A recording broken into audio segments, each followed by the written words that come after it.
সারা দেশে বসন্ত বরণে ব্যস্ত মানুষ। সাভার থেকে আমাদের সাথে যুক্ত হবেন সহকর্মী ইমন।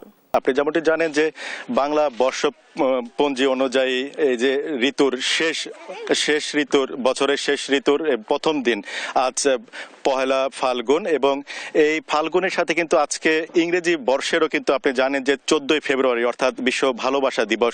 এই দুয়ে মিলে কিন্তু একাকার হয়ে গেছে, এবং যেহেতু আমি রয়েছি ভালোবাসার প্রতীক গোলাপ গ্রামে, এবং এই গ্রামে কিন্তু লাল এবং যারা বাসন্তীর সাজে সেজেছেন তারা কিন্তু সেই সমস্ত প্রকৃতি প্রেমীরা কিন্তু এখানে ভিড় করছেন। আমার পেছনের দৃশ্যগুলো যদি একটু আপনাকে দেখাই, যে আজকে যেহেতু শুক্রবারের দিন দুইটি দিবস রয়েছে, সেই দিবসে কিন্তু লাল এবং বাসন্তীর শাড়ি পরে কিন্তু যারা প্রকৃতি প্রেমী রয়েছেন, যারা দর্শনার্থী রয়েছেন, তারা কিন্তু গোলাপ গ্রামে তারা ভিড় করছেন।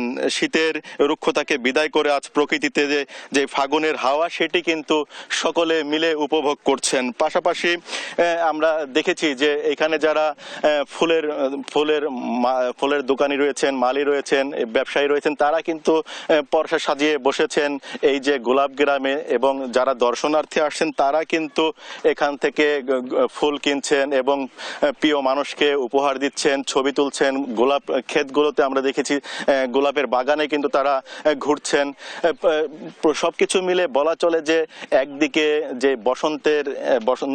নতুন দিন, যেমন গাছে গাছে যেমন পলাশ ফুল ফুটেছে, গাছে নতুন পাতা ফুটছে, অন্যদিকে কিন্তু মানুষের মধ্যেও কিন্তু সেই আবহাওয়াটি, অর্থাৎ এই যে শীতের শেষ করে যে নতুন আবহাওয়া, সেটি কিন্তু মানুষের মনেও দোলা দিচ্ছে। সব মিলে এখানে দিনের সাথে সাথে কিন্তু দর্শনার্থীদেরও ভিড় বাড়ছে। প্রকৃতি প্রেমীরা কিন্তু এখানে ছুটে আসছেন, লাল শাড়িতে আসছেন, কেউ আসছেন বাসন্তী শাড়িতে, কেউ আসছেন পরিবারের প্রিয়জনকে সঙ্গে নিয়ে। তো এই ছিল তোয়া আমার কাছে সাভার থেকে বসন্ত এবং ভালোবাসার খবর।